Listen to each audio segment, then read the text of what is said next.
everybody. Welcome to TraderMerlin Show for your hump day. Happy Wednesday, everybody. Hope you do something fun today.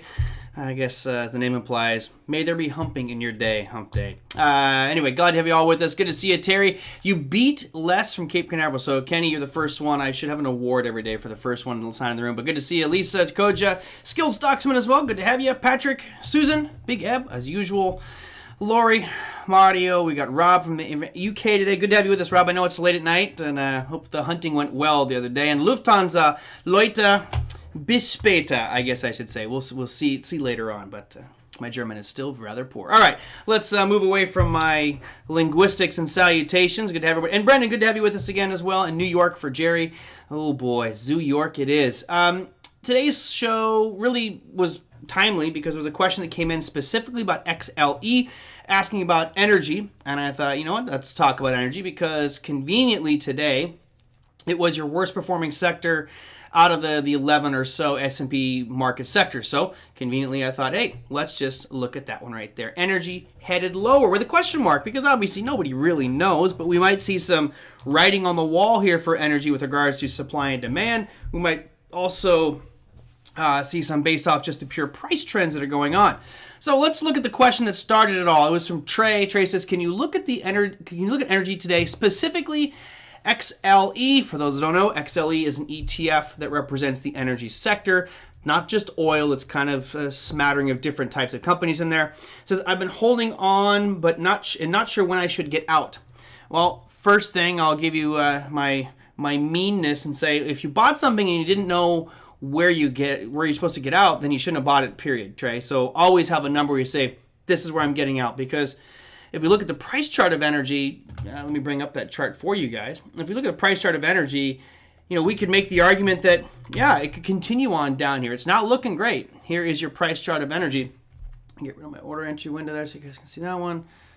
Okay, so here you have your price chart of XLE. It doesn't look great. I wouldn't call it the end of the world by any stretch of the imagination, but certainly, Trey, I would say that you have to have a point where you go, you know what? This is not moving up anymore. And I think you can all very clearly see since June, it's been on a downtrend, right? Lower highs, lower lows, just keep on going southbound here. Now, today's action was down pretty good. I think you had, a 1.3% slide today. It was your worst performing sector of the group, and I'll show you the chart I use for that. It's slightly off. Sometimes these numbers don't quite match, but you can see that clearly today, energy, which is this bad boy here, I'll highlight up, XLE, it shows down 2.23%, but we'll just call it relative. For the most part, everything was positive today. You had a couple that were slightly negative, but no big deal, and then energy really just falling apart. So I guess it's a good talk track for today, which is energy going to be going lower? And Greg Manarino thinks that oil is going higher. Obviously any argument can be made for long or short. If the supply numbers don't change on oil, and I have to look at different charts here for that. If the supply numbers from Saudi Arabia don't change, then I think you'll see oil go down. If supply does change, meaning they'll cut supply a little bit, then I think you'll see things move up. So I think a lot of it has to do with the actual amount of oil supply, not necessarily the trend of price. So let's spend a little time here on Trey's question, which is, T. Cruz says, is that a head and shoulders pattern on the weekly? Let me check that one out for you. And yes, I mean, you can kind of see it here, right? You've got this left shoulder that goes back from roughly February to May. Then you've got the big head here, which goes from about mid-April all the way through mid-July. And then kind of this right shoulder that just formed. And the question is it going to break 50 and kind of erase that right shoulder? Well, that is to be determined. And if I zoom out a little bit, you guys can see that clearly it has been trending down, and we could do a bunch of different things here on XLE to can maybe help visualize this better. Personally, this is kind of where I would have drawn my line initially if I had the data that goes back to, right, let me zoom in just a hair. This is where I would have drawn the line when it looked like that, which starts to look like a head and shoulders, right? I think this goes back to the comment that was made from T. Cruz. Yes, this is on a daily, but if I switch this to a weekly, you'll see the same basic structure, all right? You can see it's just more compressed there, just like that. So I just like to look at things at the daily. I know a lot of you are on the weekly. That's fine. I still think we get the same picture. So the question for me is always, do I reevaluate? Do I redraw my lines now that we've had these two little outliers below that line there, and those outlier or those two candles being on the 19th and 20th of August? Bottom line, lower highs, lower lows. So right now I feel like it's this kind of deciding moment for XLE. Right, it looks a little bit weak. You're right on an area where it bounced about 4 days ago. Not that that's a strong demand zone by any stretch, but these numbers, these price patterns do have memory, and that I can assure you that whoever's trading energy is looking at this low at 47.50 thinking that's going to hold. If it doesn't, you've got some unfilled gaps on the daily, which could, pop it real quickly down to the 45 mark. So that's what I would be thinking here if I just looked at XLE on the big picture, saying which direction is it most likely to go. Just based off this trend, I feel like it's most likely to go to the south side. And one other factor here that, of course, we have to talk about is the dollar index. The dollar index was up again today. I don't know if you guys saw that one. But here's your Dixie. It was up, not huge. This is a 5-minute. Here's your daily of the dollar index. You guys can see we had continuation from that demand zone that continuing on up. I expected there to be some hesitation right around 92.60. Didn't really get it. We rallied up even higher. So to me, the next stopping point's 93 on this bad boy. Not saying it's got great legs, but bottom line is there's usually an inverse relationship between commodities and the dollar. So if we continue to see this dollar strengthen, that should have an impact on commodities negatively. Therefore, I expect those prices of oil and gold and silver and other natural commodities or things priced in US dollars to drop. Now, that's no guarantee, right? We don't know which way it's going to go. Today, you had a strong dollar and you had really strong crude oil. So that doesn't always have that correlation, but historically, there's an inverse relationship between the US dollar and commodities. So let's take it one step further. If we go to XLE, right, we can all see this chart. It's looking weaker purely from the most recent trend. Really, for me, it all starts back in February of this year where it made a higher high, continued making a higher high. So if we looked at this chart from right here, I think everybody look at this one and go long, right? It's just a small pullback in the overall uptrend. I think you guys would all agree with that. XLE at that point, back going into late May, early June, looked great. A little bit of a pullback. It makes a higher high. Still thinking the same thing. I'm like, okay, long and strong, right? It's making a new high. It's making higher lows, so keep going long. And then you get this situation where all of a sudden right here, the picture changed a little bit, right? It broke that most recent low and things start to look a bit weaker. So now you're targeting, it's coming back down to some demand zones, which would be most likely right around 46.60, 46.50. Sure enough, it comes right down to 46 and change, bounces back up. And then in theory, if you go to just pure technical analysis, and of course I know we might have some CMT guys in here and gals, in theory, if this actually has some strength and people are still interested and going to push it higher, it has to make a higher high, meaning I got to get a close above 56 bucks on this bad boy. All right, well, what did it do? It made a new low. So at this point right here, when this thing made a new low, that's where you're like, uh-oh, this doesn't look good anymore. So for Trey asking when he should have gotten out, for me, it would have been on a break below that right here, a break below those lows at 46, call it 46 bucks. Now, of course, you can see what happened. It bounced back up, and now you're trading at 47.71. So I would be out already if I was long, just because that uptrend is now, from my book, your book might be different, but that book is technically done. The trend is over. Now we have to reevaluate that trend. Brendan says it could just consolidate for a while. Absolutely, it could, right? And most likely that's probably what's going to happen. It'll probably chop back and forth for a while. But, I'm of this attitude right now, which is, of course, getting me into trouble, which is we've had such a strong bullish move. Fed's considering tapering. I'm kind of waiting for this knee-jerk reaction, south side, like an aggressive sell-off in the markets, just to kind of rebalance ourselves and get back on a normal footing. It just hasn't quite happened. So, yeah, it could just traverse sideways, but from a rule perspective, my rules would have been, if it starts making new lows, get out. Therefore, I would already be out of this one. Now, of course, everyone has to define what their own specific rules are, right? You don't have to do things my way. It's just making sure that we have rules set so that when situations come, we don't get caught off guard going, oh, what do I do? Like Trey right now. And no offense, Trey, I'm not trying to pick on you, but you specifically said in your message, I have been holding on and not sure if I should get out. Well, as traders, we should never have that moment of uncertainty where you're like, oh shoot, what should I do? You know what you're supposed to do because that plan was already in place in your trading plan or in your set of rules or for that specific trade. I know that might be challenging for a lot of people who don't have a trading plan, but you should get one, right? What are the things that I do? Here's what I do when this happens and this happens and this happens. Therefore, you never become that deer in the headlights and biting your fingernails so they bleed because you're frustrated and don't know what to do. Have a plan and execute on it at all times. Okay, so within XLE though, and I wanted to bring this point up, Trey is in the ETF XLE, which represents a basket of energy stocks.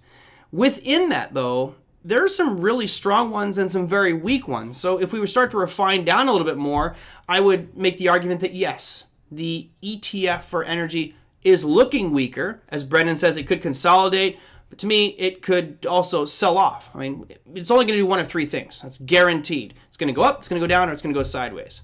There you go. When the bank calls for a crash, I'll buy. let it crash a little bit before you start buying, though. Actually going down, but my KWH is going up. Cool. And let's look at that, because to me, that's the important part of this is for Trey, he's in the ETF. Well, for some of us, there might be some opportunities out there. So here's an example. These are just energy components. These are the 23 components of XLE. So it's got 22 components in it because XLE is right here at number 14. So as you guys know, I like to use Bollinger %B as just a way for me to scan and sort and filter the markets. It's on TradeStation. I love it on a watch list. And all it's showing me is where are things in relation to its 20-period moving average. Is it outside the upper Bollinger Band like Conoco? Or sorry, Cabot Oil and Gas? COG. I mean, look at the chart of COG, right? It was weak. It actually has the same basic picture that XLE did, which was lower highs, lower lows, and all of a sudden something changed on Cabot and it just spiked. I mean, it's gone from 1450 to 1850. That's a cryptocurrency type of move there. So awesome. The question for Cabot is, it's at 1850, right at this previous high that goes all the way back to May 17th. So is that a stall point? You know, that's for you to decide. But I wanted to point this out because there's a lot in here that are actually really strong. You look at Baker Hughes, right? So Baker Hughes is definitely looking stronger than XLE. You have APA, also looking stronger. Now there are, of course, as SLB will show you down here at the bottom, some that are much weaker. You know, if I saw SLB, boy, I'm really thinking if it gets below 26, start shorting XLB or SLB, Schlumberger, all right? And you guys can see why. Lower highs, lower lows. The bottom is staying about the same. It looks like a descending triangle, which means pressure is pushing this thing down. So, you know, again, Trey, all about having rules in place and keeping things as simple as possible so we don't get caught, you know, making impulsive decisions or being nervous about something. But all in all, energy looks weak just because of XLE. Now look at something like crude oil. As Brennan says, you got Greg Manarino saying, oh, I think oil's going up. It could very well. You know, here is your crude oil chart. You know, to me, I mentioned on yesterday's show, it's kind of at this inflection point where it's had this beautiful uptrend, and then I will say the intermediate term has been uptrend, really going back into November of last year. Beautiful uptrend. Crude oil went from 35 all the way up to 77. Gorgeous. But then from July all the way through just a couple weeks ago, down around the August 20th lows, it's been in a short-term downtrend. So now the question is, what's going to prevail? Is that short-term downtrend that I see here, let me highlight it for you, where's my rectangle? Is what's in the yellow box, is that downtrend going to continue? Or is it going to be the bigger piece, which is this piece here, going to continue? And let me see if I can change these. And it's really, you know, this is where you have to build your plan around, because I don't know which one's right. I can tell you that one of us will be right, Greg Manarino will be right, or I'll be right, because I personally think it's going to be drifting down, but the odds would say that you're probably at a better chance of being right by going with the bigger, more powerful trend. So let me ask you guys, I'm going to try to color code these things real quick. If you look at the colored boxes, I've got one that's kind of orange and one that's yellow. I'm assuming that's orange or red. Let me just change to blue just because it's just easier for me to see and hopefully everybody else to see. Okay, so which one do you think is going to prevail here? The yellow trend, which goes all the way back into November or October of last year, or this blue trend, which is the shorter term one, right? Which one do you think is going to prevail here? And then there's no right answers. You know, there is historical probability. There is historical numbers that would tell you that one of these is most likely to win. And that, of course, would be the major trend. So for those that put the yellow box, you're probably right on the grand scheme of things. But I tend to be a shorter term trader. So right now I am looking at that blue box saying that's what's winning right now. And I believe that might continue. So I can see Jerry, most of you are saying yellow. Yeah. And Brendan says too, I think the uptrend will win. You guys are probably right. Remember, I am, again, a shorter term guy. I'm pretty sure that, Manarino's probably a little bit longer term. And long term, yeah, I think crude oil is going to go up. But how long is that going to be? Is that going to be looking at the next 6 months? Is it the next year, 2 years, 5 years? 5 years, oil's going up. Pretty much guarantee it. Switch to CliK, it's faster. Yeah, it is, but I'm so used to these drawing tools. Easier for me. For now, until we get crypto, it's like I'm holding them for ransom. Until we get crypto in CliK, I'm gonna stay with TradingView, which hopefully CliK will have crypto when Forex rolls out either late December, early January, which I'm really fingers crossed that we get that to happen. So anyway, thought I would present that here again. I'm gonna leave these boxes on here. I guess at this point I could extend this one out too. Right? Because right now it's this purple trend. And of course, for those of you who are OTA graduates, there's a system that they use of using boxes to measure moves and calculate, where things are headed in an overall uptrend. Right now, just right now, the shorter term trend is winning. Now, we'll find out here in the next couple days. Honestly, by the end of the week, we might find out if this thing either has a sharp move down or a sharp move up and start to break the 74 mark or break the 62 mark. Those are kind of the floor and ceiling on this sideways range here, and I think I just saw that here. Who posted that up here? Well, I can't see it in the chat, but it was there just a minute ago. So anyway, I wanted to throw you that. I love doing analysis like this because there is no right or wrong answer until time proves you right or wrong. Right? A lot of you saying that the yellow trend's going to win. On the higher time frame, I would agree with you. I mean, if we look at this on a weekly, the blue part just looks like a pullback. So we'll go to a weekly. And now it just looks like a simple little pullback, doesn't it? Right? Completely changes perspective. So all depends on how you look at it and what your plan is. And it actually did come right down to the beginnings of a demand zone here that go all the way back into March of 2021. Cool. So let me get rid of that there and see what other questions I had. Is China a major player in CL today with that discovery in June of 1 billion tons of oil? Well, this makes me sound like a jerk, but hell, most people think I'm a jerk anyway. So I don't trust any news or information that comes out of China. Sorry, it's just historically, you don't know what they're going to say or how they're going to act. So are they a major player? You would think having that much land mass, that much area, that there's going to be some oil deposits there, but I don't know. I don't know. I don't know if I trust those things. Even if I started seeing that the Chinese Geological Society is issuing reports, and I still don't trust it. You notice that on this show, I apologize for anybody who might be Chinese here, but it's nothing against Chinese. It's just against the government and their reporting.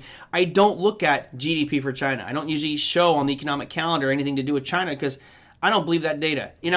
That's assuming that we believe the data that comes out of the United States, out of Canada, out of the European Union, out of the UK. I don't believe that data either, but I think it's less manipulated than what you're getting out of China. So sorry, Mike, I can't answer that one for you. Jerry says no trading opportunities for CL. It's in the middle of a sideways trend currently. Agreed, right? That price chart is really showing not a lot of opportunity. And this is one thing I grapple with quite a bit.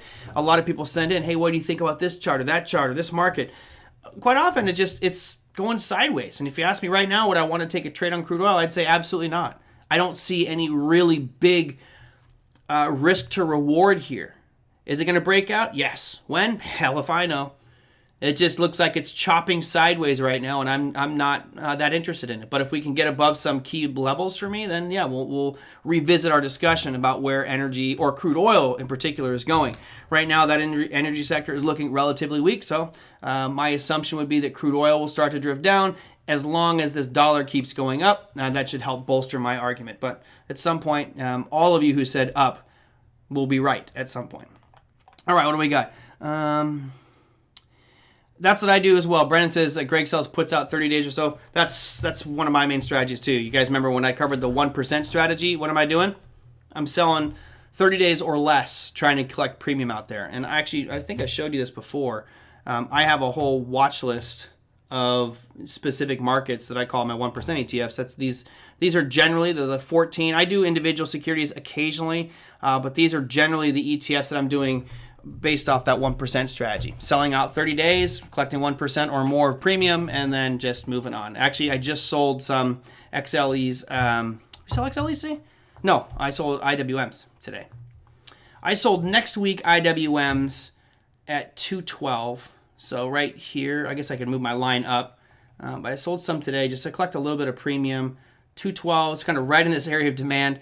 And, I don't think we'll get there by next Friday, but that's one. Well, Tom says you're not a jerk for not trusting any communist dictatorship. I don't trust politics, period. I don't trust politics, period. Jeff, I'm just doing singles. I'm just selling cash secured puts. I'm trying to keep it as simple as possible. I know darn well I could be increasing my rate of return by using spreads, but I like to keep things as simple as possible. It's one of those things where I like to look at that account, and I'm looking at it one time per month. Right on the Monday after the contract rollover, I'll reevaluate and I'll look to sell some more puts. But a couple weeks ago, when these contracts expired, there wasn't a lot going on. Everything kept rallying up, and I don't like to sell puts during rally markets. I'd rather sell puts during sell-offs when there's pain and all of a sudden premium gets much higher. I thought Bitcoin was in CliK. Bitcoin futures, right? Futures are in CliK because they're provided by the CME, and that's in the CliK exchange. But they don't have Ethereum or Litecoin or Ripple or Solana and all these other ones. Okay. Well, let's see. We'll go to the Taliban over here. What else did I have? Speaking of, so Catherine, I'm not sure if you're in here. I didn't see you today. But you asked this one yesterday. You said, can you talk about tick? Now, there's multiple ways to look at tick, right? For me, I look at tick as a price chart. A tick means every single transaction that comes through gets its own dot. It's like a tattoo gun, right? And ultimately that creates a string of plots, and then you can create your chart.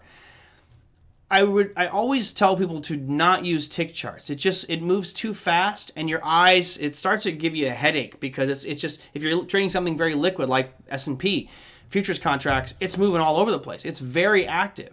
So a tick chart, let me see if I can actually bring that up here. So we'll go to IWM and I'll go to one tick. This is what your tick chart looks like. Right? It's kind of all over the place. It's choppy, bouncing back and forth, and it's literally the next number that comes through the time in sales, right? Your transaction, it would be reported, and the next one would form. What's nice about TradeStation is you can actually go and change it, let's say 10 ticks, and it starts to paint a little bit of a candlestick chart, right? You start to see a little bit better, more clarity there. But you should not really be using tick charts for trading. They'll drive you crazy. I know there are some people that like to use, 20 ticks or 50 ticks. I like to use a standard time frame, meaning from 6:30 a.m. or 6:30 a.m. Pacific time to 1 p.m. Pacific time is how I like to look at my charts, and therefore that time frame is always going to look the same. It's not going to distort. Whereas if I did a tick chart, every candle could be, one candle might represent 10 minutes, one candle might represent 4 hours, because it's all about the number of transactions that have taken place in that window of time. So tick charts can be frustrating. All right, let's see. Yes, I know you love credit spreads, and rightfully so. There's plenty of opportunity there, but it's just, I don't know. It hasn't been my thing, unfortunately. All right, the other side of tick. So there are a lot of market internals, metrics that you hear a lot of times quoted on CNBC and Fox and Bloomberg that traders are using to gauge I guess, like kind of how the engine is running, right? How is the market performing? Things like tick and trend. You could look at things like VIX, right, which give you an idea of the fear out in the marketplace. There's a lot of them out there, and I think Catherine yesterday was asking, could you explain what tick was? And I wasn't quite sure whether you meant a tick chart, since that was part of our discussion, or are you talking about the actual indicator itself, the tick? So I brought it up here, and I will show that one to you guys. Here is the tick. I think it's on the, just added it in. And there's your tick chart. I know you guys can barely even see a chart, right? Doesn't look good. So normally you won't use a tick chart on a daily. It's meant to illustrate the performance of something really on an internal intraday basis. So here you see a bunch of candles going back and forth, and it probably looks like a bunch of mess. Most of you would say, hey, it's consolidating, it's just going sideways. It's not what VIX or the tick measures.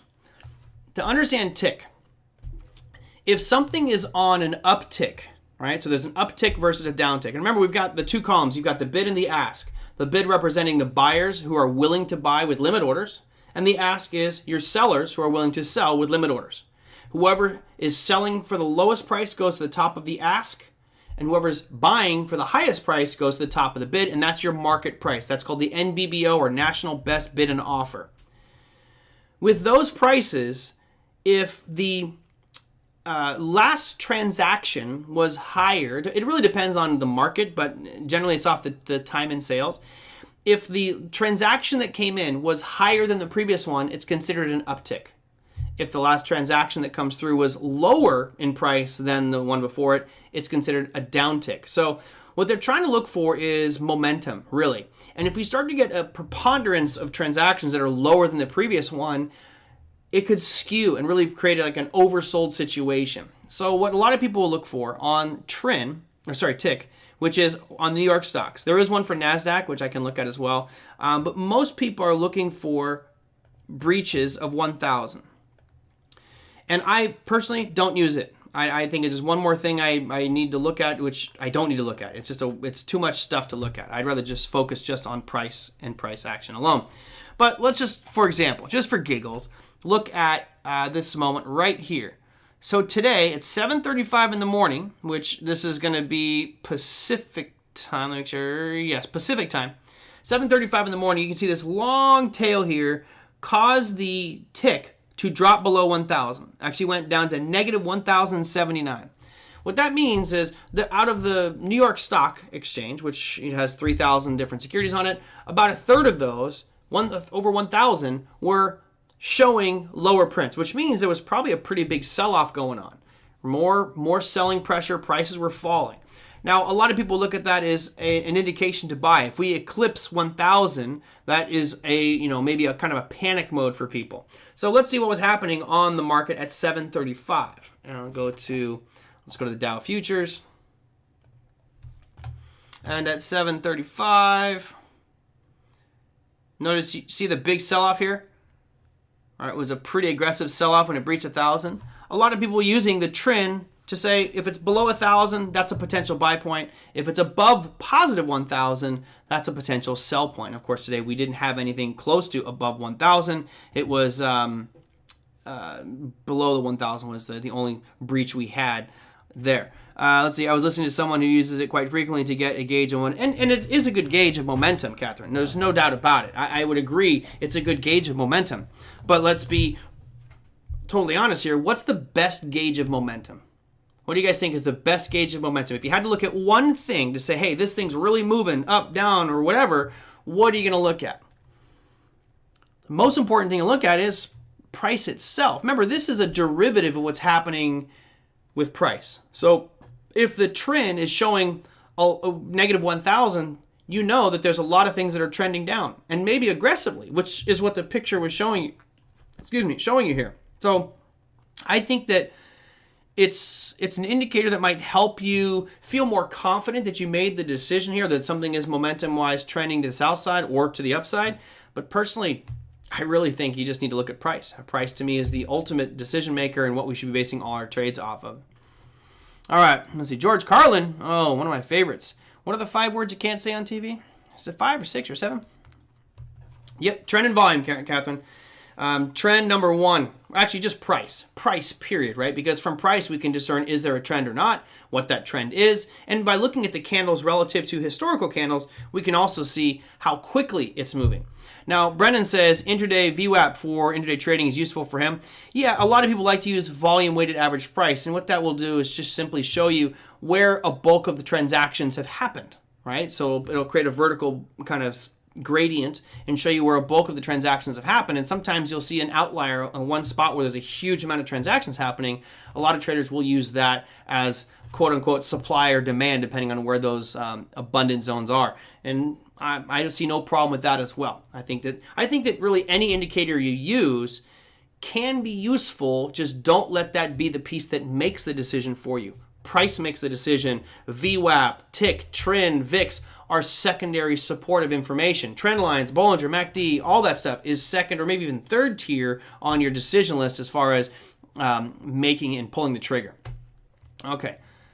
On it makes a line. Oh, really? Let's see. I wonder if I can get that on here on... I've never used it on TradingView, so let me see if I can add in an indicator here and see what it looks like on TradingView. They're definitely different. So we'll go VWAP.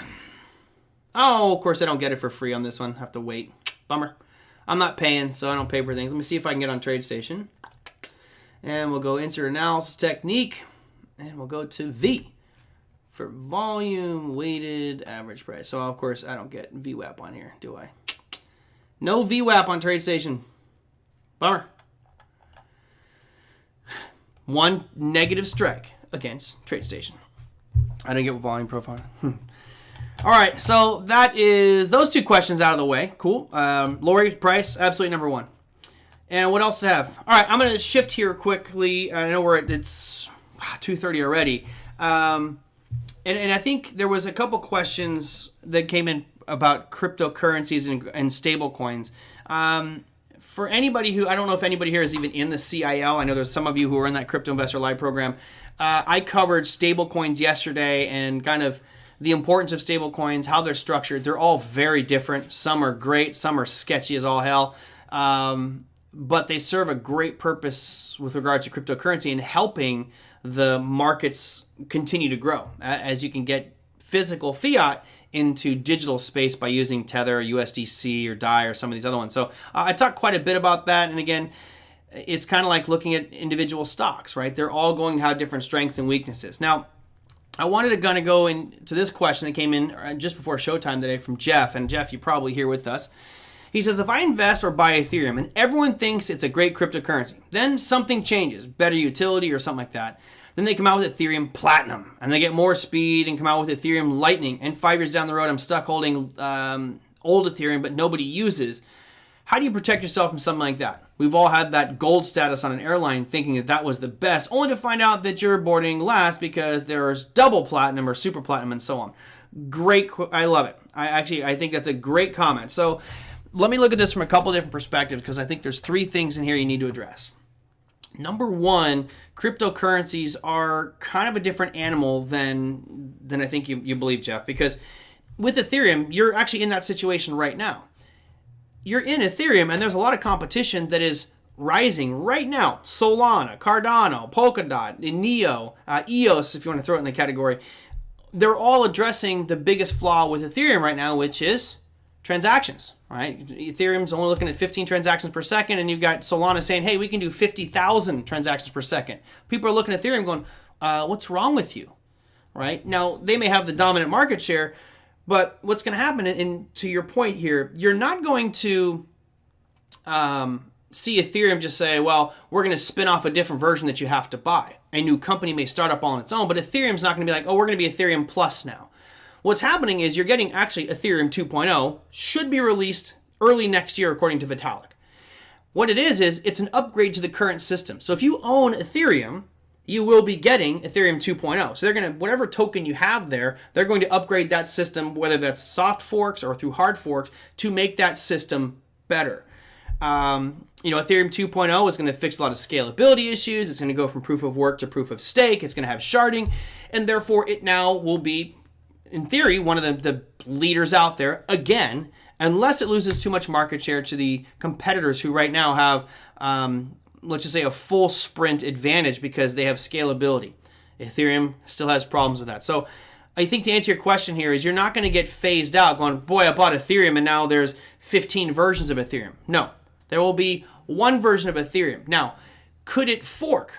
As it did back in 2014 or 15, it split into Ethereum and Ethereum Classic, right? And that was due to a rollback of the blockchain to fix the DAO hack. There was a hack that happened, and Vitalik said, we're going to roll back the blockchain to erase that transaction.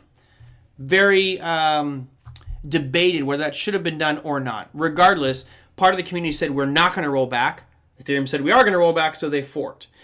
What happens in that situation is actually fine, because if you owned Ethereum at that time, you now own the fork, which means you have Ethereum Classic and Ethereum.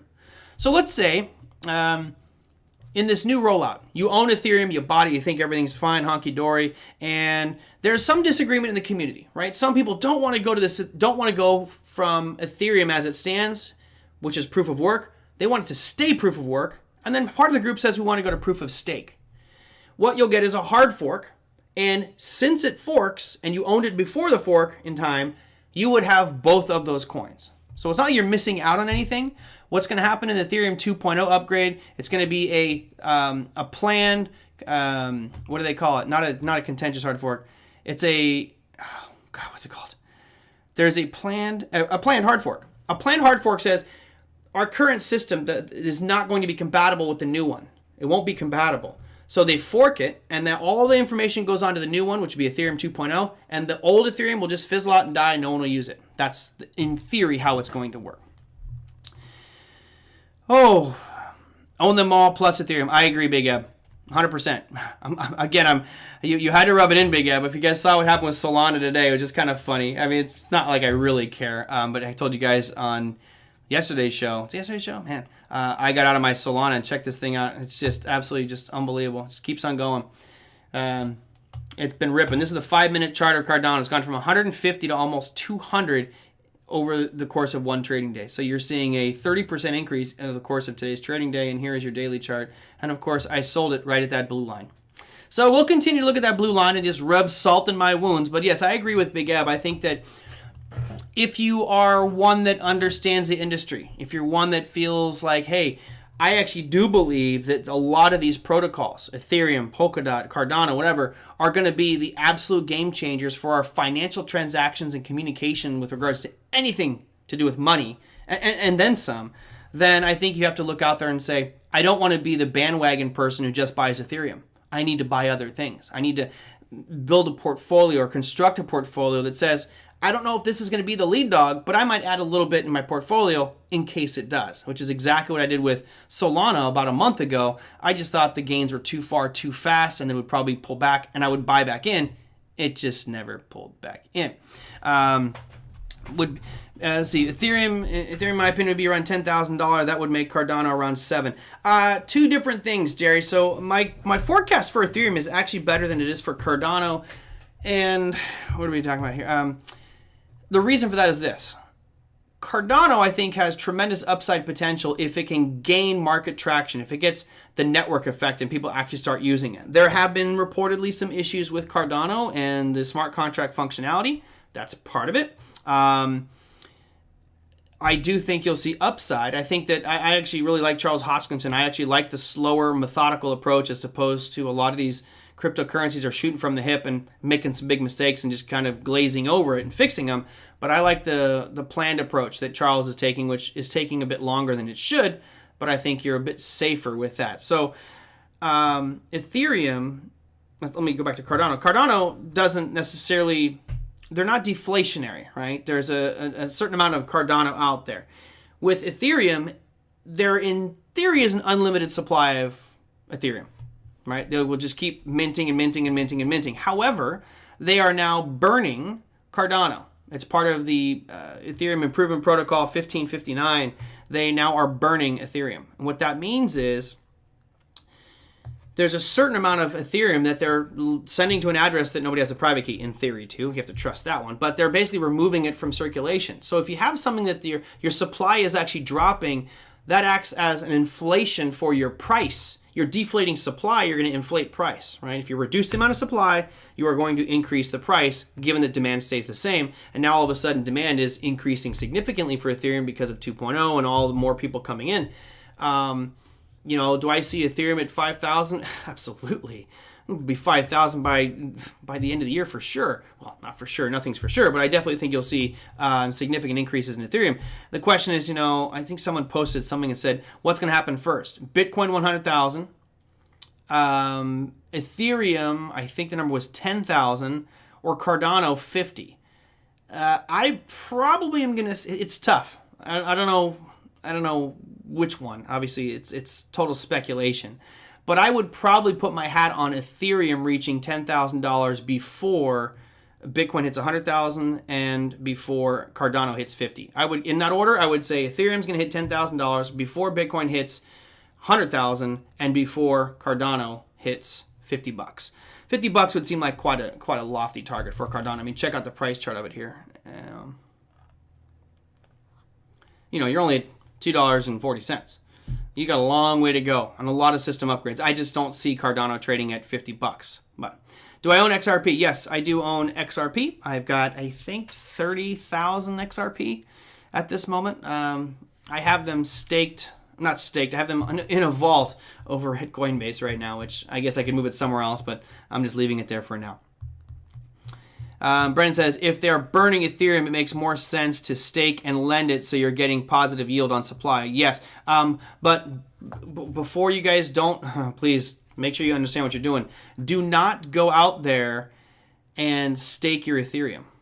It's a dangerous thing to do because you could be locked in the protocol, right? If you stake Ethereum right now, you can't get your money, you can't get anything out, you can't do anything with it until 2.0 is implemented, and that is still questionable if that will be fully implemented. So don't stake your Ethereum. It's too dangerous at this point. All right, let's see. What else do I have here? What about all the projects built on Ethereum? They'll still function. They'll be fine. The basic technology, Catherine, won't change. It's just simply the consensus algorithm. How the transactions are all reported will be different. It's still going to operate off of the Ethereum engine, which is how everybody's connecting, right? It won't really, the switching over from proof of work to proof of stake won't impact those who are plugged into it right now. It's just how the transactions will be resolved on the blockchain itself. Can you confirm it's CLOV bullish Harami, right? Location? Let's see. Bullish Harami on CLOV. Why not CLOV? No, that's actually a bearish Harami.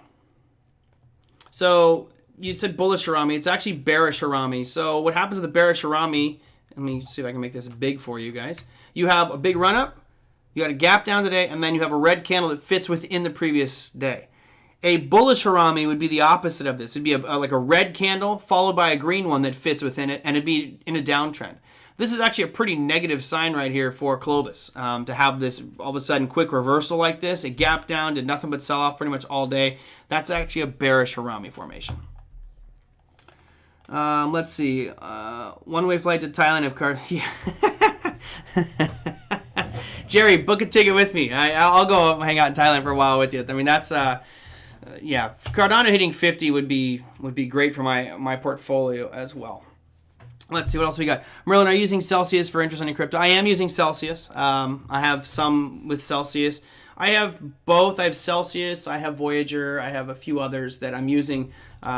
Celsius is fine. I mean, bottom line is, you know, one of the things I use in the CIL program is I made a matrix. I have this grid that I built that shows all of these different wallets and exchanges and who's paying what. The crazy part is those rates are changing all the time.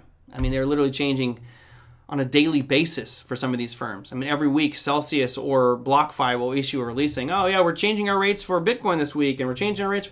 It's crazy. So I built out a spreadsheet that maps all of them out and says, here's who's paying for what cryptocurrencies. And that actually helps me pinpoint and figure out exactly where I'm going to be going. Okay, I think that is it. Yep, that was it. I wanted to mention for tomorrow, actually one other thing. GameStop. We talked about GME, right? Gotta love GameStop. They actually reported earnings today. I was really surprised.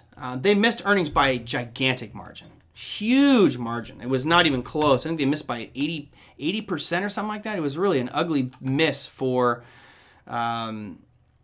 for GameStop today. Oh, now it's starting to sell off. It wasn't selling off. It's just recently started to fall here. You can see in the after hours, down about 10%. It wasn't even moving earlier, and they missed earnings by a lot. I think that the numbers were they were expecting a loss of 42 cents.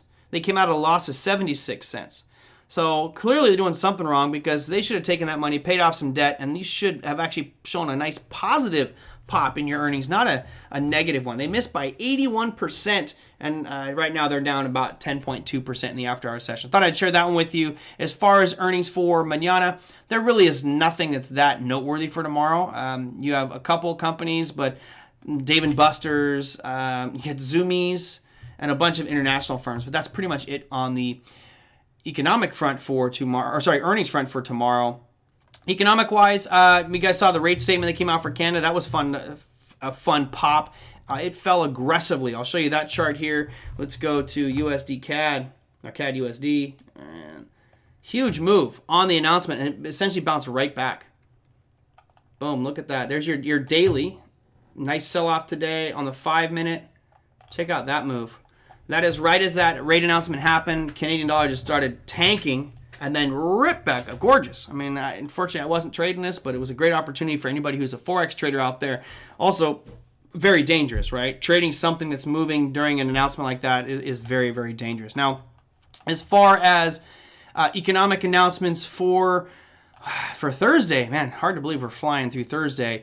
You do have at 4:45 in the morning, you have the ECB coming out with their main refinance rate. That'll probably be one of the more important ones. And again, it's talk track. It's what are these guys talking about: interest rates, inflation, and potentially raising rates, because everybody's stuck near zero, right? You've got the ECB's at 0. You've got Canada at 0.25. You had Australia's at 0.1. So everybody's pretty much stuck to the floor. They're going to have to start raising here soon because inflation worries are hitting everybody. It's not just the U.S. For tomorrow, what do you have for the U.S.? Crude oil inventories, which should be exciting. Crude oil inventories and natural gas coming out tomorrow, as well as unemployment claims, which is the norm for the day. All right, I think that's going to do it. One question to all. Any users of the Coinbase? Yep. Rob, your money should have shown up pretty quickly. I mean, I do instant transfer through ACH, and it literally is instant. I receive my money immediately, so I'm not sure exactly what the holdup there is for you on your account, but I haven't had any issues with regards to that. I've had charting issues, right? When they had the market was going nuts yesterday, there was definitely some issues with regards to latency in the system. And I saw there Lululemon, Lulu beat by 36% on their earnings today. So Kenny says Lulu smashed earnings. Well, let's take a look at Lulu before you wrap up. Why not? LU. So I don't get I do get after hours on TradingView. That's great. So they're up about 13%. Yeah, they beat earnings and also just ripped to the upside. Looking good, Lululemon. I'm going to put a line here as to where price is at on Lululemon this exact second. And I always love going back and just seeing where is it running into. So you see that blue line up there at the top. It's nowhere. It just launched through its all-time highs. Talk about getting a bear trap, right? You see it sold off, closed below those lows. Whew, lordy. And then all of a sudden now it's way up here at 430. Wow, crazy. Yes, Jerry, I agree with you. It's one of the major downfalls of the crypto market is their lack of support. Coinbase is one of the worst out there. Surprising, considering they're publicly traded. You would think they need to get better with all the controversy that's happened. And it's not just Coinbase. There's no humans at Kraken. There's no humans at Coinbase. I did manage to get on Kraken a live human to chat with, which I thought was very interesting. Yeah. I told them to just cancel if they charge me for pulling my business on their platform. Big Eb, short Lulu? Would you? Is it coming into any area of supply? It's not. I mean, it's nowhere near any area of supply. That's a pretty big risk. Odds are, gut feeling is you'll probably see it gap up a little bit, rally for a little. I'm talking first 10, 15 minutes as people put market orders out there to buy it, and then you'll probably see it start to come down and potentially fill that gap. So I won't be trading that, but I do think you'll probably have the opportunity for some short trades tomorrow on that one. All right, that's going to do it for me. 49, crikey. I've been trying to keep these to 30 minutes because I got so much other work to do, but we're still doing it. Cool. Again, if you guys enjoyed today's show, if you learned something awesome, hope you did, and Thank you for those who just joined the discussion. If you are new, hit that subscribe button, hit the thumbs up button. If you have questions, email me at TraderMerlin@gmail.com. Thanks to Jeff and Catherine and Trey for sending in the questions that steered today's show. Maybe your question will steer tomorrow's show. All right, that's going to do it for me, everybody. Got to take off. Thank you. Have a fantastic evening. I'll see you tomorrow.